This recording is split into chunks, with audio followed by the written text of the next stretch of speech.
Hello, and welcome to the UFO Radio Show. I'm your host, the station manager. Whether you're into UFOs, consciousness, the paranormal, or if you just want to wind down, kick back with a drink, and ponder some interesting stories, you're in the right place. We come to you from the misty hills above the world-famous Loch Ness, deep in the heart of the Scottish Highlands. Please hit like and subscribe if you enjoy the broadcast. Now here's what we have for you on this episode of the UFO Radio Show. Stand by. I interviewed Dave Hodrien, a UK-based UFO investigator, author, and more. We will review the timeless case of Lonnie Zamora. First, we have a look at the phenomena. What is it, and why do they call it that? What do people mean when they say the phenomenon? Well, the broad definition isn't complicated.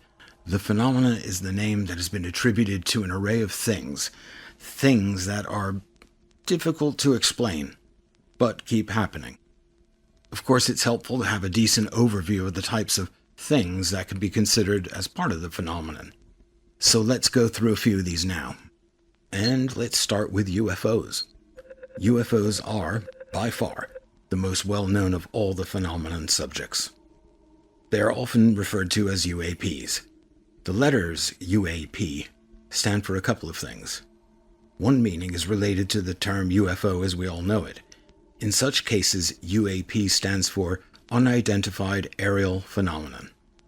Okay, not too bad, it makes sense. But because UAPs have regularly been observed going from outer space through our atmosphere and then directly into the ocean, known as transmedium capability, a meaning of UAP with the word aerial in it, well, it kind of undersells the reality of the object's true nature. So now UAP can also mean Unidentified Anomalous Phenomenon.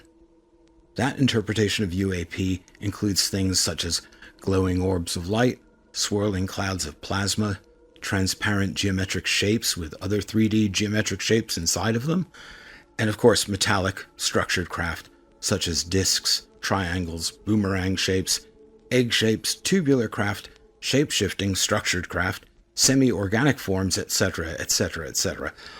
All of these categories of UAP and more now fall under the umbrella term of the phenomenon.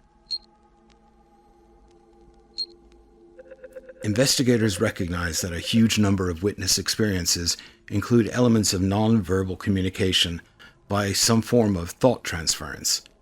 Those who have witnessed both structured and unstructured craft, even at some distance, have often reported a range of phenomena centered around knowing or being compelled about a specific matter or other. Witnesses sometimes report a ringing or whistling sound in their head before an encounter. Some get thoughts that an object is near or will soon show up. Witnesses have not only had contact with occupants of craft, but also with a variety of non-human intelligences who are strongly linked to and seem to oversee what are commonly known as abduction events. These encounters usually involve prolonged periods of detailed telepathic communication. Those who possess the ability to practice deep meditative and related altered states of consciousness have demonstrated that they can and do seek out and obtain telepathic linkage with non-human intelligences, including the craft themselves. That's right, an area of research focuses on the belief that some non-human craft, the hardware that is the ship itself, possesses its own intrinsic form of consciousness, one that is distinct and separate from those of its occupants. People with such psionic abilities are thought to work with military and corporate entities for the purpose of obtaining materials and data in connection to non-human hardware.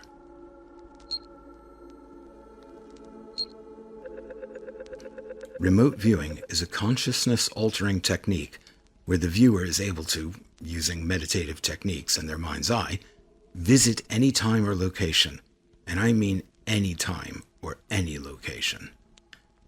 They are then able to gather accurate information in surprising detail. This has historically made remote viewers ideal as psychic spies.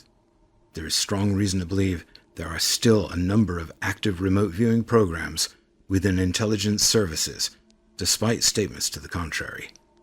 Remote viewing's track record is far too impressive to simply abandon.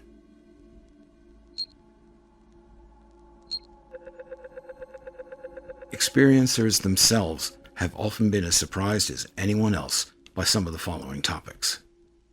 There have been numerous witness sightings of both structured and light-based UAP to have included visual sightings or trace evidence of some pretty unusual creatures.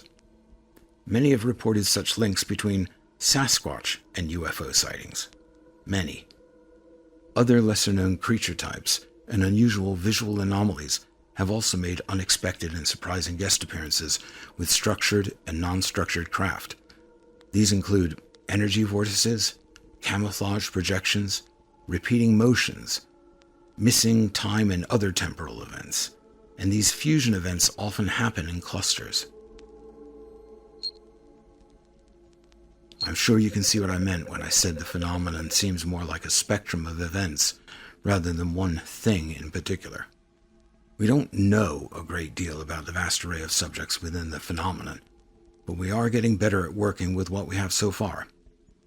We must expect the struggle in understanding this topic as it challenges our limited perspective. Those challenges are a good thing. They are proof that what we are looking at is truly exceptional, and that it is real.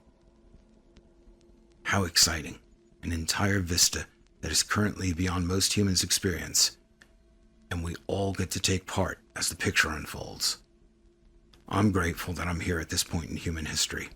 Bring on the weird and wonderful.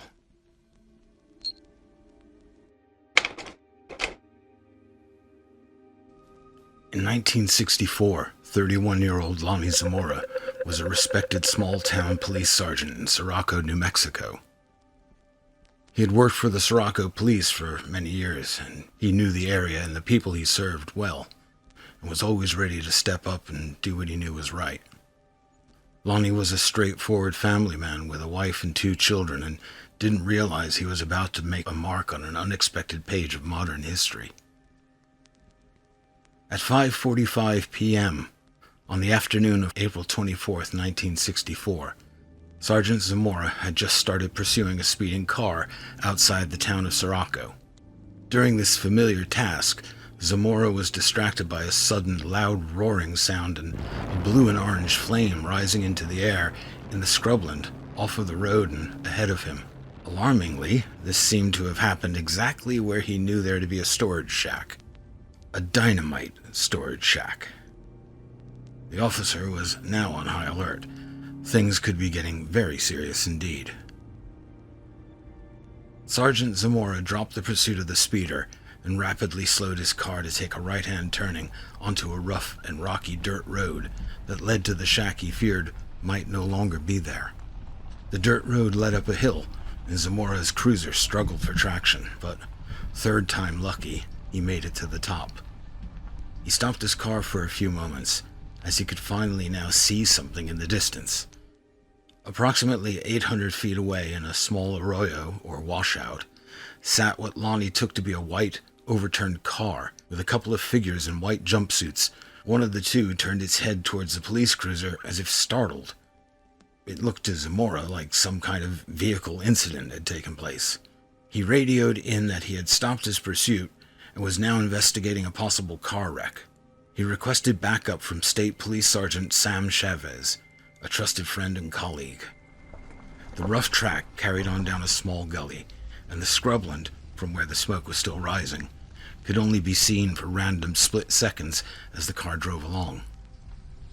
Sergeant Zamora knew that after he had passed the small hill to his left, and he went around the next bend in the road, he would be able to see the dynamite shack ahead of him, and the scrubland with the wrecked car should be to his left. On this particular day, Officer Lonnie Zamora hadn't been any more right and wrong in his entire life.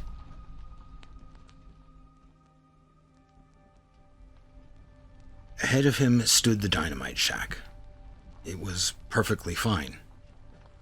He pulled off the dirt track and stopped the car. Looking down into the arroyo, approximately 100 feet away, he could see the white, overturned car sitting among burning scrub and bushes.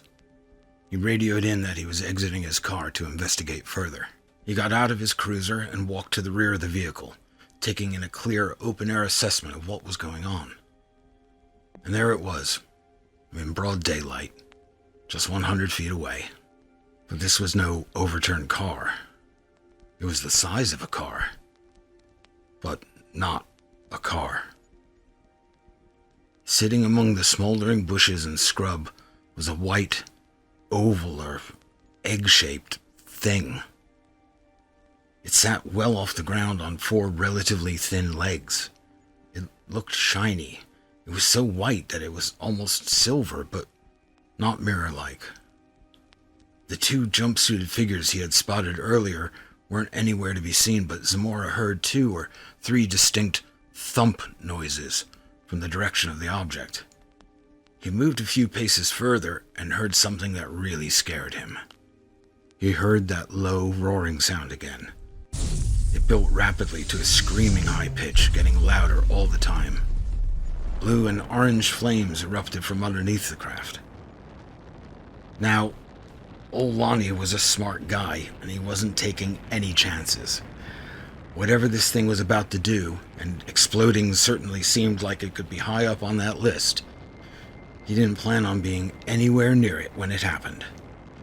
In a tactical panic, he ran across the dirt track he had driven in on and dove for cover on the opposite side of the road.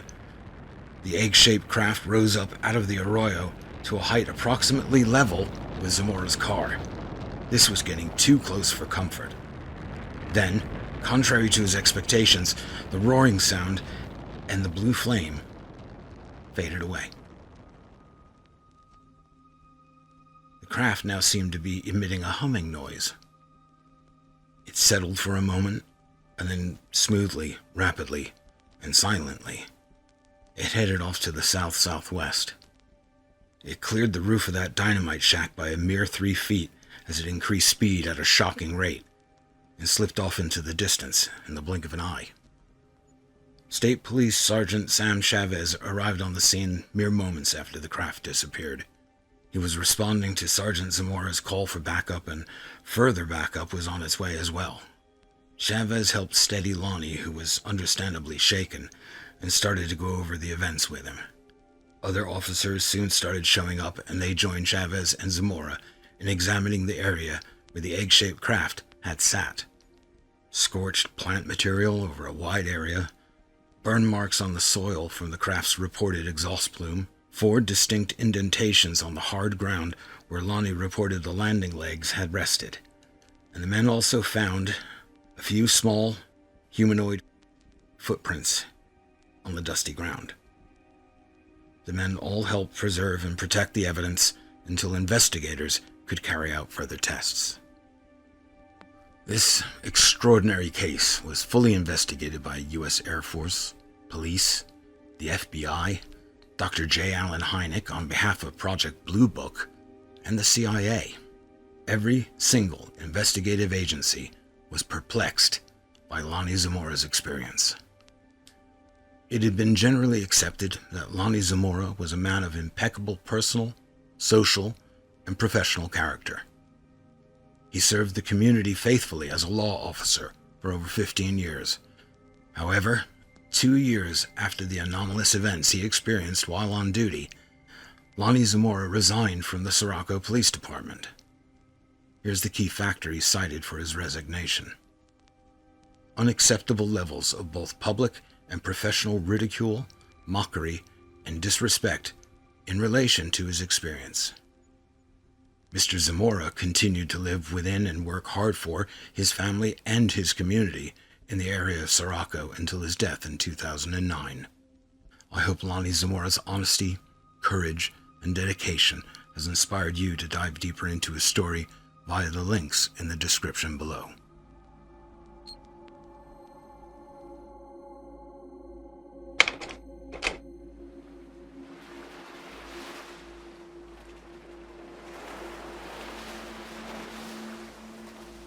Please like and subscribe. It really does help.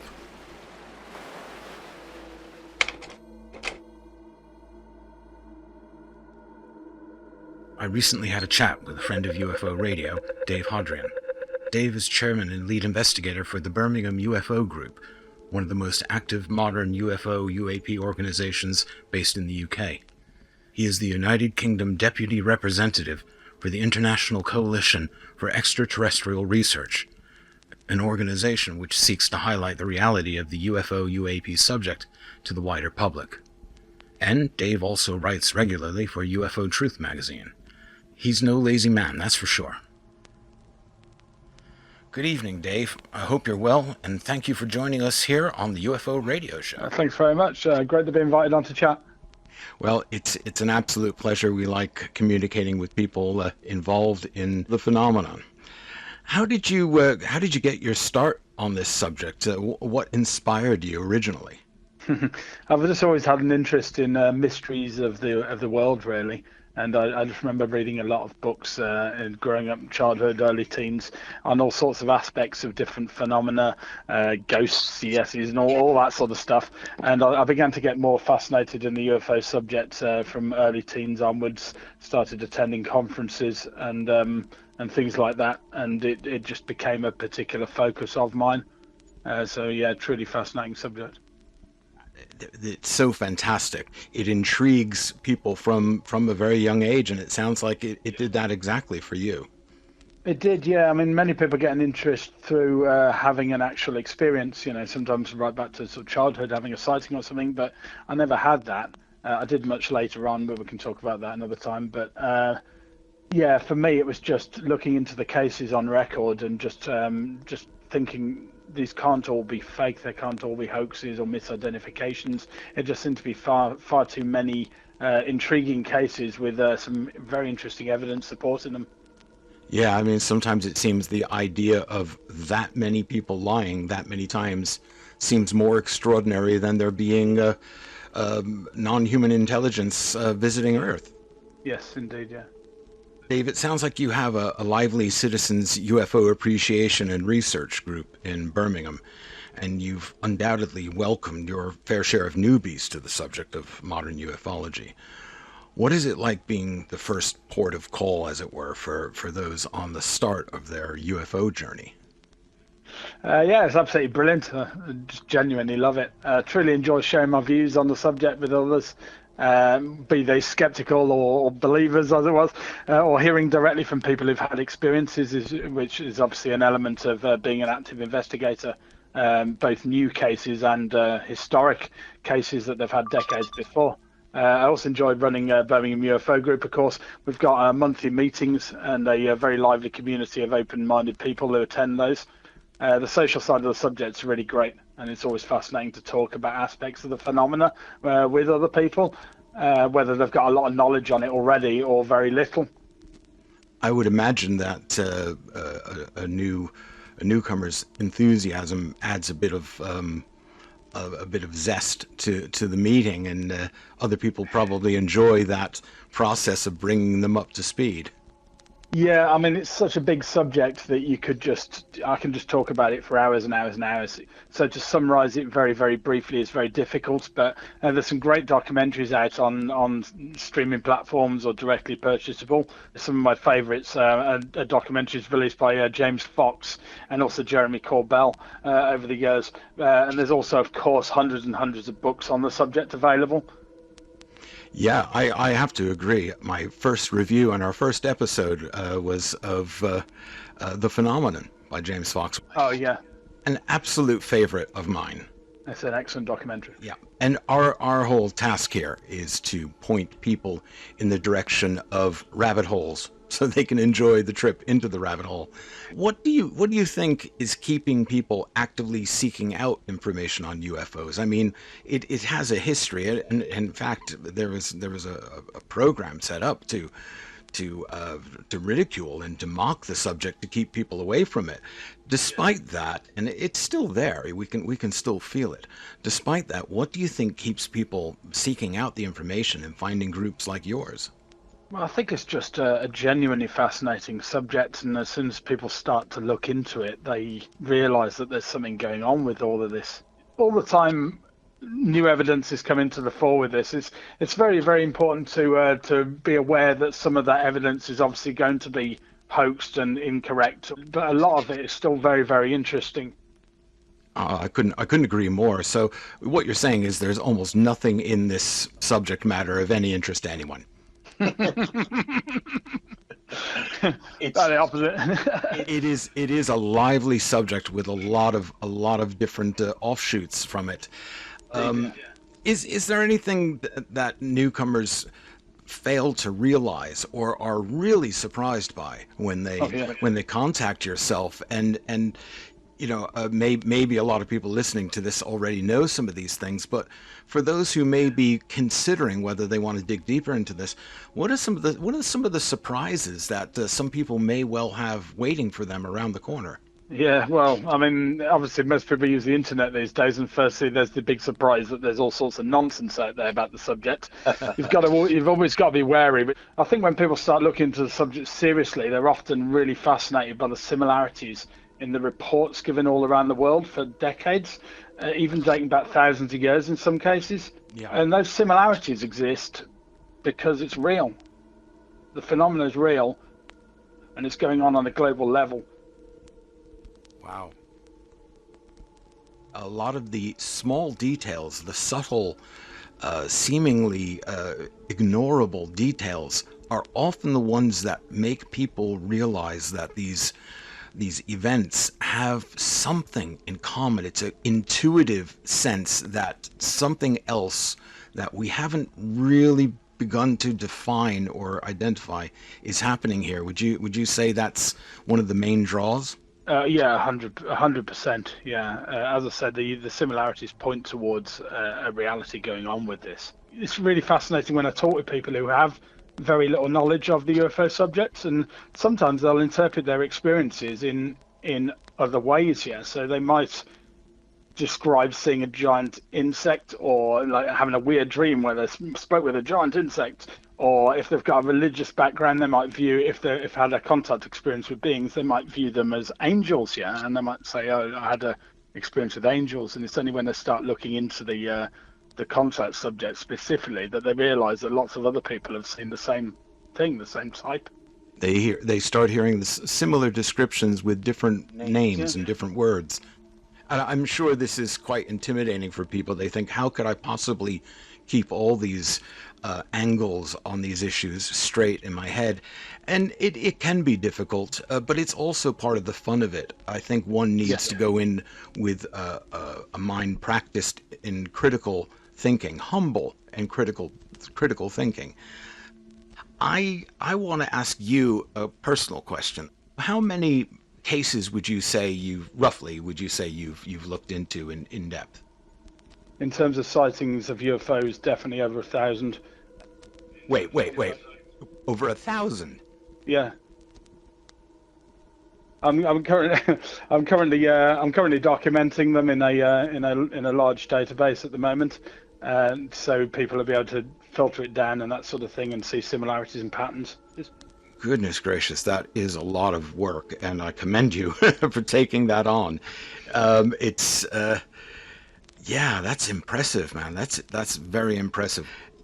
Are there any that stand out in your mind, either collectively as part of a case or as individual experiences? Is there anything that stands out in your mind, gets under your skin, and really makes you ponder? At 3 a.m. when you go, oh yeah, and there's that thing. What was that? There's a case in late 2010 which I dealt with from Droitwich on the outskirts of Birmingham.